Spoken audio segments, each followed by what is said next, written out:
One thing I love about reviewing games is that it gives me a great excuse to crack open my heap of a Steam library and look at old titles I've forgotten about. One of those games is Forts, a real-time strategy building game. I think I picked it up after watching a few gameplay videos, played for about 20 hours, and forgot about it after beating the main campaign. Forts is a real-time strategy game released by Earthwork Games, who as far as I know haven't made anything but Forts and its DLCs since then. It came out in 2017 after a very long development period starting all the way back in 2003. It's probably for the best that the game didn't release then. People probably wouldn't have taken too kindly to a game about towers falling back in those years. In Forts, you build huge structures out of struts and joints like in a bridge building game. Fill them with weapons, and use rockets, cannons, machine guns, and lasers to fight to the death against the enemies of freedom. There's more than one similarity to those bridge building games though. In Forts, the laws of physics are as much your enemy as the other guy shooting at you, so hopefully you got your engineering degree before trying to play this. The concept of the game is simple. Far in the future, the world's oil supply is rapidly running out, and the USA, China, and Russia are all deploying these little portable build-a-forts to seize as much oil as possible. You play as a fort commander on a mission to capture the last motherlode of oil on Earth for your country in the main campaign. The story really just disintegrates in the first DLC and is completely gone by the second one, but let's not worry about that right now. There are lots of ways to play Forts. The skirmish mode is very replayable. You just choose a map and one of these commanders who give you a unique bonus based around your particular playstyle, and you just play a battle against the AI with a simple fort that you have to build onto and design yourself. It's great. There is a map editor, but it is indescribable and beyond my comprehension, so I'm not gonna try to talk about that one. There's a competitive multiplayer scene, believe it or not. You can play ranked or unranked multiplayer matches. The devs even hold tournaments for this game. If you're new though, the best place to start is the campaign. The base game's campaign is mostly a tutorial, but has some interesting missions with special gimmicks. And both DLCs have their own campaigns that both introduce the new mechanics from said DLCs and have way harder missions. These campaigns are good and all, but the missions feel very puzzle-like. You pretty much have to find out exactly what the specific thing you need to do is to win, and do it. Not a lot of freedom in your approach. That's pretty annoying to me, but I guess if I want to be creative I can just play skirmish. Besides a few campaign missions, every fort's battle starts the same. You start the encounter with a tiny little fort housing nothing but your reactor, maybe a few mines that produce metal, and a machine gun if you're lucky. From there you need to expand out to seize nearby resources and build up your tech tree to enter an endless arms race with your opponent, launching and defending against endless salvos of hot death all the way from the very beginning with your primitive machine guns to the end with nuclear warheads and cannons. Building is the core of forts. Every structure is composed of struts, connected together at joints. These struts provide space for modules, serve as armor against weapons fire, and serve as physics objects that support the weight of other struts and modules connected to them. Physics really is the core of building. This game does not follow the Minecraft school of architecture where anything goes. There's nothing scarier in this game than when you build out a new branch onto your little base and the whole structure starts to sag to the side, leading you to frantically spam rope and bracing before something snaps and falls off. It's not even that difficult to build so poorly that you kill yourself by collapsing your fort in a way that destroys your reactor. Building costs large amounts of metal and energy though, which you need to harvest from the environment. Metal mines can only be built on foundations, which can also be conveniently used to anchor your forts to solid ground. This means oftentimes the only way to secure more metal production is to build flimsy bridges to distant metal deposits, destabilizing your base more and turning said bridges into easy targets for the enemy. Energy, while not as useful for construction as metal, is a whole separate ordeal to gather. You produce energy with wind turbines, that thankfully can be placed anywhere on the map, not reliant on mineable ground like mines are. There is one catch though. Your turbines need to be placed exposed to the air to function, meaning you can't protect them like mines. This means your energy production will always be at risk of attack, with any attempt you make to protect them reducing their effectiveness. Figs Biden. Once you have your structure expanded and resources secured enough, you'll want to begin rushing up the tech tree. There are several different tech buildings available to you that unlock new weapons to build, and an upgrade station that lets you turn your low-tech buildings into more stronger but more rigid archetypes, like the heavy mortar and minigun. This makes the tech tree a much more tactile system. Instead of a research menu that you sink time and resources into, those resources are sunk into building physical buildings to build the new weapons. This means if your factory gets blown up, no more cannons until you can spend another 10 minutes to make a new one. There are also a few different building materials to use while constructing your fort. Armor plating is the most important, as it can protect your private, sensitive areas from enemy fire, though it costs a ton of metal to construct, so you'll probably just build it around your most important things, and then start to spam it once you've set up all your weapons and no longer need metal as much. Some wackier options are also available, like energy shields that reflect lasers back at the person stupid enough to shoot a laser directly at your energy shield. They are expensive and too situational to really be that useful. Portals let you teleport projectiles and can have creative implementations. Finally, the armored door is essential as it serves as a hunk of impenetrable metal that can open and close, allowing you to protect weapons deep inside your base while still letting them fire.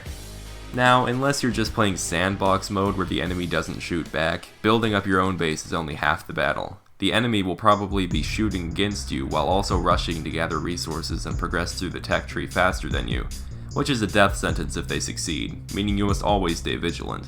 There is a certain universal rhythm to every standoff in this game. Early on it will probably be somewhat peaceful. There will be long stretches of time with no shots being fired while both sides are just working on construction and development. Combat is somewhat pointless at this stage. The only weapons available, the machine gun and sniper, cannot deal any meaningful damage to the enemy structure or reactor. The peace won't last long though. As soon as the first few tech buildings have been built, the fighting will truly begin. Shooting in forts is unique in the sense that you have to aim every shot by hand. There isn't even a firing guide that tells you where it's going to land, you just have to eyeball it. While some weapons have pretty direct firing arcs like laser beams and machine guns, if you want to use something like a mortar or cannon, you better be ready to miss a few times while zeroing in on your target. Just about everything is manual in forts, and this makes battles feel personal and stressful. Whenever you take damage to your modules or struts, you need to repair it by hand. Fires won't put themselves out, you know. All the game does to help you is play an annoying alarm noise to tell you that while you were busy aiming your cannons, half your base has been consumed by flames. And of course, while you are aiming your guns, you can't be expanding your tech tree, or building onto your base, or repairing damage. You can only do one thing at a time, so you'll always need to be doing something to keep your fort together and move towards the finish line. The physics system comes back with a vengeance too. It is hard enough to stop your fort from collapsing under its own weight, but just wait until the enemy decides to incinerate the one beam holding everything up. As the game progresses, your base is going to start to look more and more like Hal's moving castle and become more and more vulnerable to being knocked over like a house of cards. Sure, you can try to build up your fort in a sturdy way, use lots of rope and extra support, but all that costs extra time and money that you may not have. Sometimes it's easy to just build a bunch of unstable extensions to fit your weapons in, and some precarious bridges just to reach a metal deposit, and hope you can knock over the other guy before you can exploit the flaws in your genius design. It's like the story of the Sword of Damocles, except your fort is the sword since it can literally fall at any moment. Exerting this awesome destruction on the enemy is great though, and you have quite a few tools to do it. Mortars can start fires or smash wooden bracing to pieces when upgraded, and are amazing for early game rushing despite being hard to aim.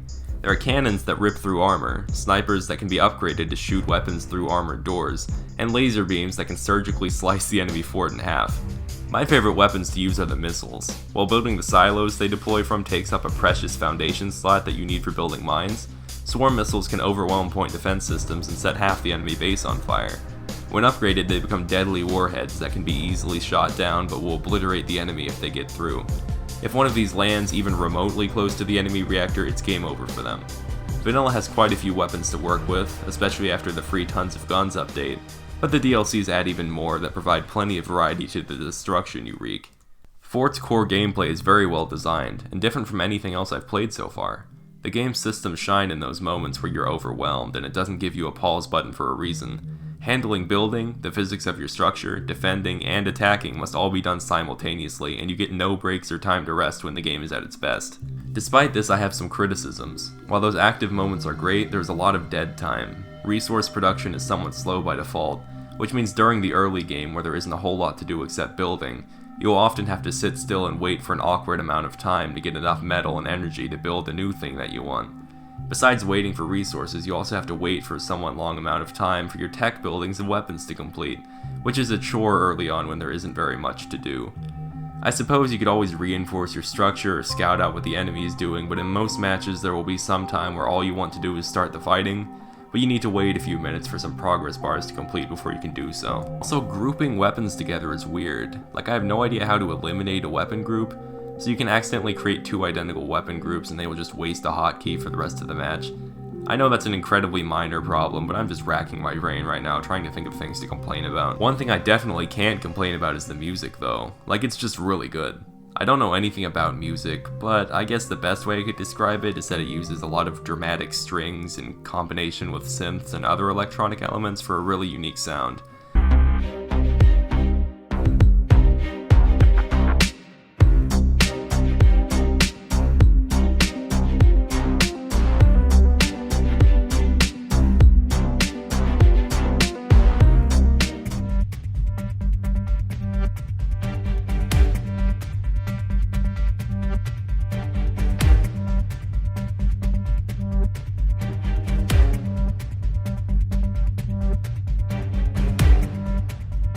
It is connected to the gameplay too. During the parts of missions where nothing is going on, it plays some quieter, tense music.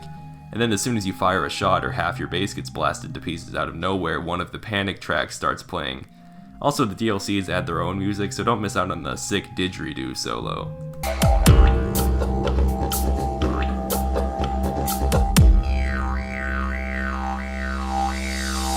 Now, an important aspect of this game is its multiplayer community. I can't personally speak on how popular it is in the grand scene, but this game has ranked matches and tournaments and everything you would need to be an awesome esport. I have a confession to make though, I suck at micromanagement. In these micromanagement heavy games, I always stop to look at what's going on and lose track of what I was doing, and to succeed you have to always be in motion, so I'm not good at Fort's multiplayer. I think I played a few matches and got creamed in each of them. I just stick to AI skirmishes and the campaigns for the most part because multiplayer in this game can get intense, and you will get pissed off when your reactor is blown up in the first 5 minutes because you got rushed. If that sounds fun to you, then you might even get more out of Forts than I did. You can also do multiplayer with your friends, but I don't know anyone else who plays.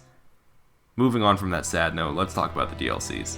Forts has 2 DLCs, both of them are good. The first DLC, Moonshot, adds a decent amount of new weapons with some unique gimmicks, like the Magna Beam that attracts bullets like a magnet, and buzzsaws that can slice and dice bracing faster than you could say plummeting into the abyss. It comes with a whole new campaign as well, but it's really hard. Like, I got stuck on the first level for like an hour because I had no idea what to do. It was embarrassing, but I've already talked about why I don't like the campaign level design very much in this game.